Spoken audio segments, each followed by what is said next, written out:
Your opinion, who's wrong, happened in downtown this morning.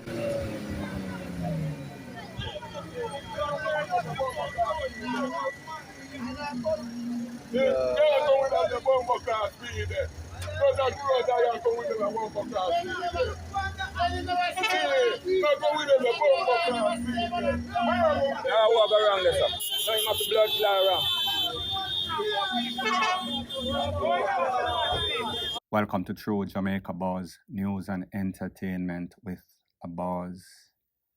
If you had any sorts of doubt that the justice system in Jamaica is shit, this is going to reinforce your belief in the lack of that system. On or about June 8, 2021, picture seen on the screen. A lady, her name is Valerie Ennis, 50-something-year-old. She was traveling in a motor vehicle, a minibus, coming from Spanish Town on the Bagwalk Gorge, that is in St. Catherine area, where it is said that a man known as Malik Winter, he was driving a black Fielder motor vehicle. He overtook a line of traffic, collided with the minibus that Mrs. Ennis was in. The minibus veered off the road, fell into the rear ROBBERY. All 8 passengers in that vehicle were injured, including the driver. Those persons were treated and released.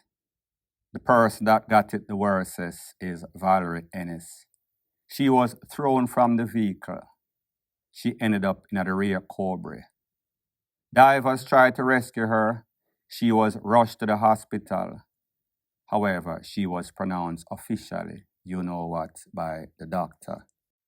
An investigation was launched, and Mr. Winter, he was arrested.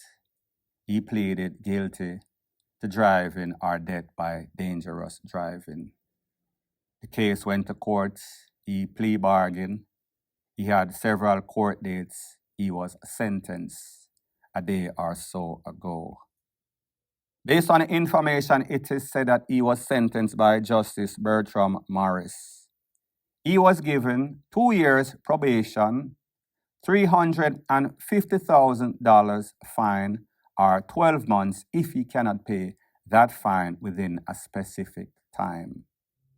His driver's license is also ordered to be suspended for a year. Now, people, like me say, this man was charged for driving dangerously, overtake a line of traffic, slam into the vehicle, a minibus that Miss Ennis was in. Vehicle veer off of the road, flying at the rear ROBBERY, people injured. Miss Ennis lose her life. He was also injured. Him get a big lawyer, as was Senior Smith. Now, people, when you talk about big lawyer, a lot of times these lawyers win cases by technicality. A lot of times, in my opinion, it is the body club that is in full effect. So therefore, I don't want to give most of these lawyers too much credit. If anything, at best, they are average. What is not average, or what is baffling, is the fact that these judges continue to give these people a slap on the wrist after taking a life. We've heard about an incident in which a taxi driver, I think, in a Westmoreland, Negril, him caused 5 people to lose them life. Him left the vehicle. He went to court, got probation once again. Fast forward, once again, probation, Mr. Winter. I wonder if these judges realize the negative trickle-down effect that it has on family, especially when the mother, breadwinner, or the father is gone. These people pretty much, other than the inconvenience of going to court, their life has not changed, none at all. Yes, they might get suspended. Yes, they might get a fine, which is kind of minimal. $350,000 is just above $2,000 for the loss of a life and 2-year probation. People, don't you realize something is definitely wrong with this justice system? And if you don't, this is yet an perfect example. Point blank and period. So the next thing that is popping in the news, based on the edited picture that you see on the screen right here, of a man's head with multiple stitching. It is said that this man is a Jamaican-born Canadian citizen. He has dual citizenship with Jamaica and Canada. He went to the passport office on Constant Spring Road to renew his passport. When he was leaving the passport office going towards his car that is said to have been parked in the parking lot by True Value, he was approached and a man tried to rob him of his chain. He put up resistance, and this is what happened to him afterwards. Like I said, this is the edited version of the picture because of YouTube's policy against graphic nature. I could not show you the WhatsApp picture them. Now, people, just imagine you're going about your merry business, whether you are living locally or overseas, and then somebody try to rob you for your own possession. You put up resistance, which you have a right to, and then that person gets in their feelings, and then not only takes your chain, damages you, or even worse, a lot of persons lose their life for their own stuff. Now, when you think about Jamaica, especially as a person that lives overseas, you're not expecting that you can drive a good car, you can have on a good watch, you can have on a good chain and walk around freely like you should in a democratic society. No, people, like I've always said, whenever you live in a jungle-like environment, always act just like that, or else you will be caught slipping. The predators are out there. Don't give them a chance to prey on you. And I am not saying that that is what this man did. Me just say Jamaica is a different kettle of fish, not like America and not like Canada. And not to say that you cannot get robbed in America or Canada, but the possibilities are less. And the truth and the fact is that these criminals have a natural instinct. They have a radar to pick out people that look like they don't belong. People that look vulnerable, people that look like a sore thumb, sticks out like a sore thumb, and then they pounce on you. Such is the case, in this case, tragically, point blank and period. So the next thing that is popping in the news, it is called Another Bad Man Bites the Dust, Life Gone to the Afterlife. I am speaking about an individual known as George Griffiths, O.C. Cookie. Based on the information, it is said that he is from a place that is called Spring Park, that is in St. Elizabeth. According to the information, it is said that about 5:15 in the a.m., crack of dawning, the police went on a specialized operation. They were to seek, find, and destroy anybody that is involved in gang activity, specifically Cookie. His goose was supposed to be cooked. It is said that upon reaching the premises that is in Cambridge district, they came under immense fire, and people, you know the script. I do not have to repeat, it is cliche. They returned like fire after the smoke cleared. Mr. Cookie's goose was cooked. He was found with a 9mm gun, couple rounds. However, he was topped out in the final round. Now, people, when we look at these gunmen and we hear what the commissioner say, we hear what chairman of the police federation say, the police is not trained for pie people in them ankle, in them elbow. They are aiming for the vital organs, upper body, mostly the crown. Lick off that crown, lick you out of the inning. When you look at this man's extensive criminal record, arrested for a gun, arrested for all sorts of violent activity. However, he was out on bail, out and about doing the same old thing. But like they say, every day that the bucket goes to the well, one day the bottom is going to drop out. And it seems as if in a Cambridge, not the place of higher learning as in Massachusetts, Cambridge colleges, we saw that somebody was lowered into a hole. In a speculation, there is no more speculation or assumption. Cookie's goose was cooked, and justifiably so, point blank and period. So the next thing that is popping in the news, it is called a violation of trust. Trust in family that lets you down, and trust in the church that also lets you down. These are called wolves in sheep clothing. Persons that are supposed to protect the most vulnerable amongst us is doing things based on religious reason, based on money being the motive. On or about April 8th or 7th, I think, a young girl was missing. Her name is Zana Shaw. She's from Forepath. Forepath is in Clarendon. However, a day or so ago, she was found by a special operation that was launched by CTAC under DSP Susan Bruce. They went to an area in a Yuatan, which is in St. Catherine. They found this young girl in her premises. She was hiding under the bed. It is said that that premises was owned by a family, specifically her aunt. 2 ladies were arrested. There were also 2 other children on the premises. It is said that the aunt is the mastermind, and the pastor, male pastor, he is also involved. All are being questioned, and all will be officially charged by CTAC, the relevant authority. Based on information that is uncovered, it is said that this might be some sort of religious cult group.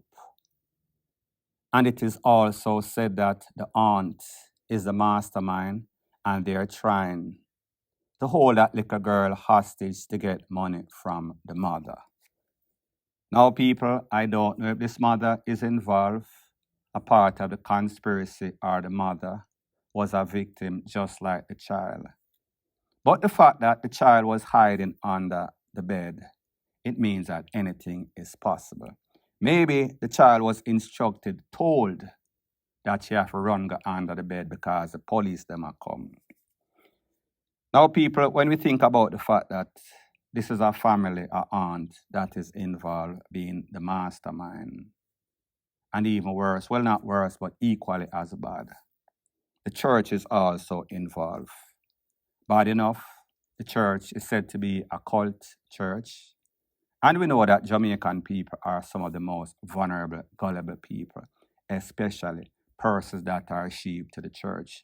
Not saying that if you believe in a higher power and you go on your prayers, anything is wrong with it, but just as I say, make sure whenever you're giving your money to the church or whomever you're praying, maybe you are getting taken advantage of. Maybe these people have ulterior motive, which is the money, and they really do not care, really do not have any sorts of power, especially when there's an exploitation or abuse of a little pitney, as in this case. Well, people, we see what has been going on. It has been going on for a very long time, decades. It is probably only because of we're living in an information age, advent of social media, wherein we are now exposed, or a lot of things are coming out in the open. The closet door get kicked down as to exactly what these churches are, many of them are about. An sad situation in Jamaica, point blank and period. So the next thing that is popping in the news, it is called the curse of the flat bridge. We've heard all sorts of dopey story. If you're across and I say dopey, don't look back, don't run them over, don't do all manner of evil.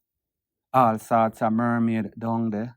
Well, people, the truth and the fact is that in most cases, it is caused by recklessness. It is caused by people that fall asleep right between driving over the bridge, or even haste that makes waste. Collision upon the bridge, or people just feel like life too rough, so therefore they are going to take the easy way out. Code name YouTube. So it seems as if the experts, the relevant authority, are lapsing, so the experts have decided to give their opinion. We hear Lucian Jones, Dr. Lucian Jones, which is a part of the safety on the road.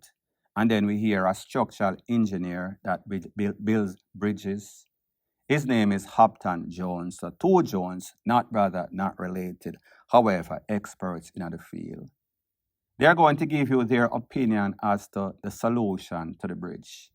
I want you to take a look at both separately, of course, and then I'll give my piece. The ideal solution would be to replace the bridge at and install the bridge at a much higher elevation. Installing the bridge alone at a higher elevation is not going to solve the problem because the approaches from miles on either side are low. So a proper solution would be to elevate the road or reroute the road. Yes, I know that there are thousands who drive across every day and they don't crash. That's true. And per year, you add up the numbers. You can look at the numbers. But it only takes one life or two lives or three. So how many are going to allow to say, well, okay, this is safe? It's not safe. It's just not safe. I need to be fixed. So people, you heard what experts had to say, and this is my humble opinion as it pertains to that. Now we live in a technologically advanced time in which you have bridges, 7 miles bridge, that is in Key West in Florida, right there, so right over the water. You have bridges all over the place, Brooklyn Bridge, bridge all over the place in which they are safe, they are high, they are on top of the water, ocean, sea, lake. However, nobody gets hurt.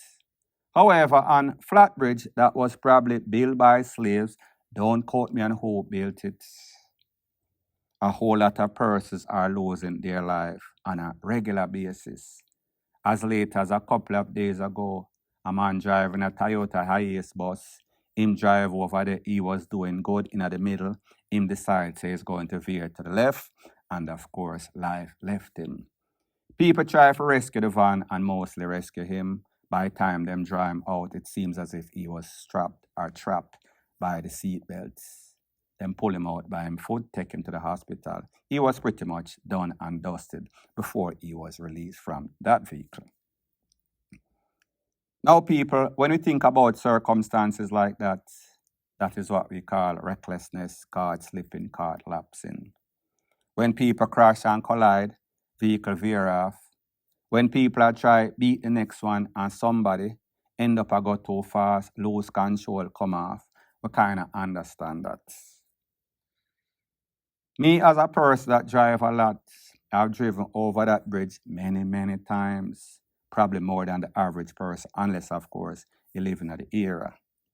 So I know that the bridge kind of narrow. So I know, say, I work with the stoplights. I make sure, say, I wait my turn, or even I see somebody, I try jump the line, I make them just go about them business. I am in no sorts of haste to waste my life. So I take the necessary precaution. When you live or traverse a specific region or location, you know how to act. You act accordingly in the safest, best manner. When it comes to the relevant authority, we've been hearing this for decades now, and we've never heard anybody say, this is what we're going to do in the short term, mid-term, or long term. It seems as if them just don't even pay attention to it. So if we're going to wait for the relevant authority, worthless government, and I am not just talking about PNP, I am speaking about both PNP and JLP. So therefore, you people don't get in your feminine feelings. If we are going to wait for them to solve something that has been a problem for decades, we are probably waiting in vain. It is an exercise in futility. So when we hear all of these experts talking, at the end of the day, it is the people with the power that need to talk, and money talk, and BS walks. And unless, of course, they are going to invest in that type of infrastructure, it is only going to be a 9-day talk until the next vehicle fly over the bridge and people lose their life. Point blank and period. So anyways, people, thanks once again for checking out my video. If you appreciate videos like these, please show your appreciation by liking, commenting, sharing, and subscribing to my channel. That is how YouTube promotes videos like these to like-minded, sensible persons like yourself. Bless up.